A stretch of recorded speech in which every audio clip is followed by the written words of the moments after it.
Ini adalah sumpah dari ayah Abimanyu yang perkasa. Ini sumpah.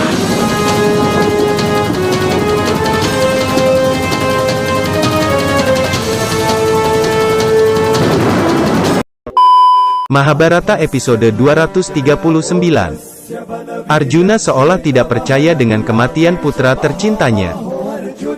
Air matanya menetes di tubuh Abimanyu. Yudhistira menghampiri dan meminta maaf kepada adiknya itu. Arjuna bertanya siapa yang membuat keempat saudaranya tidak bisa melindungi Abimanyu. Nakula menjelaskan terkait Jayadrata yang hanya bisa dihentikan oleh Arjuna saja karena dirinya telah berhasil mendapatkan anugerah dari Dewa Siwa.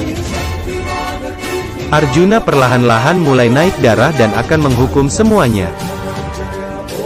Arjuna bersumpah akan membunuh Jayadrata.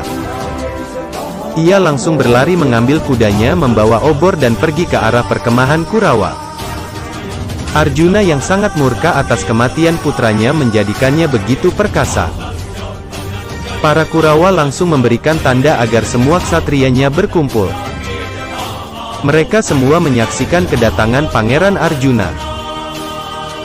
Para prajurit dan ksatria Kurawa yang maju langsung menerima kekuatan dari Pangeran Arjuna. Arjuna mendapatkan Jayadrata.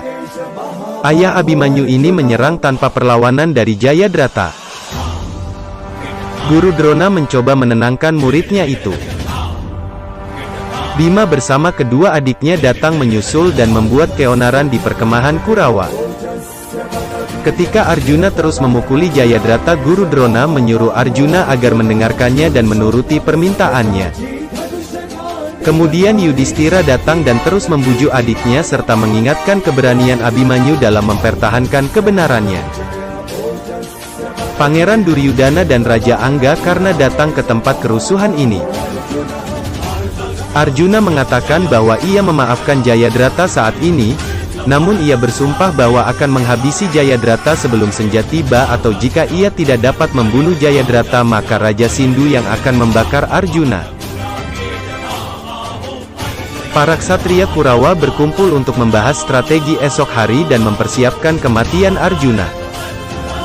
Raja Angga karena mengatakan bahwa menghentikan kemarahan Arjuna adalah hal yang tidak memungkinkan.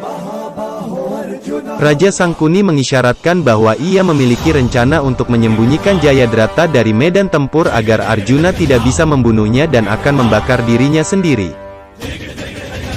Perang hari ke-14.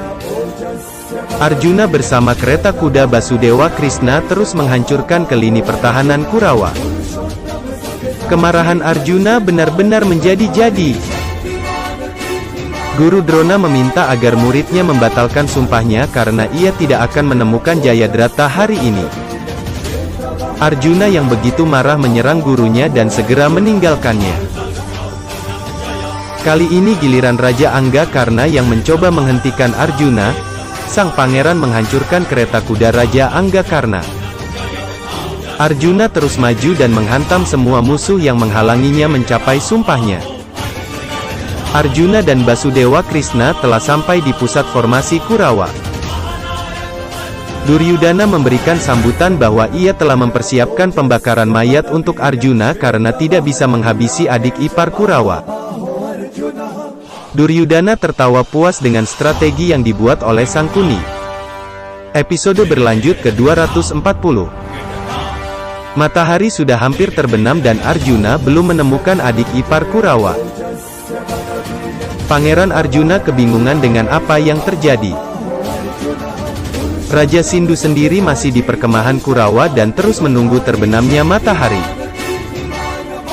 Basudewa Krishna begitu tenang melihat keadaan yang dihadapinya dan Pangeran Arjuna.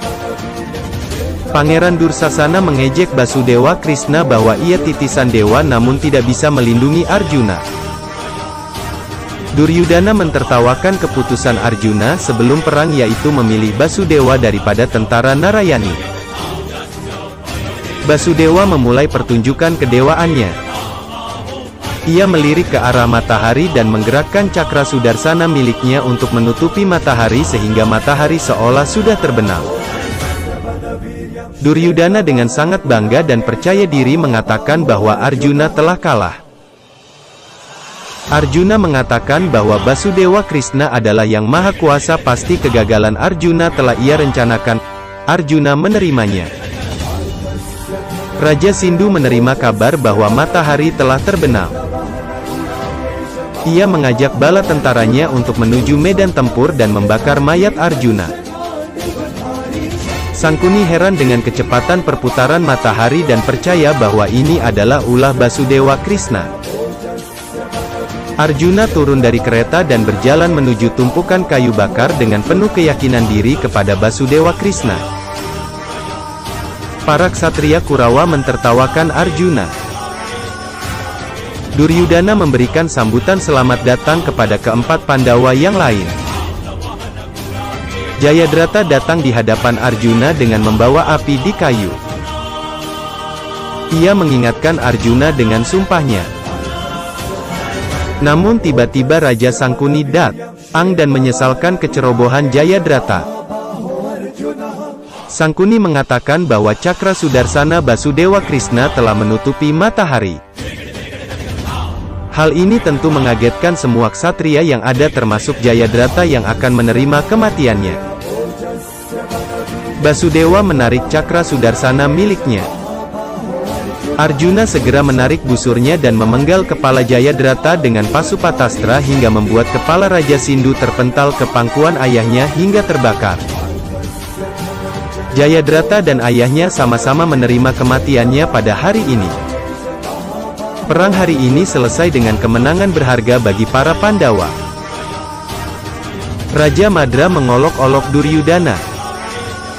Keduanya hampir terlibat berduel. Sangkuni menenangkan kondisi ini. Raja Angga karena mengatakan bahwa ia telah memiliki senjata anugerah dari Dewa Indra dan akan ia gunakan esok untuk membunuh Arjuna. Raja Gandhara Sangkuni mengajak agar menyerang di malam ini. Di malam hari hanya Arjuna yang paling efisien dalam bertempur dan pasti akan memimpin pasukan Pandawa. Dalam kesempatan itu maka Raja Angga karena dapat menggunakan senjata dewa miliknya.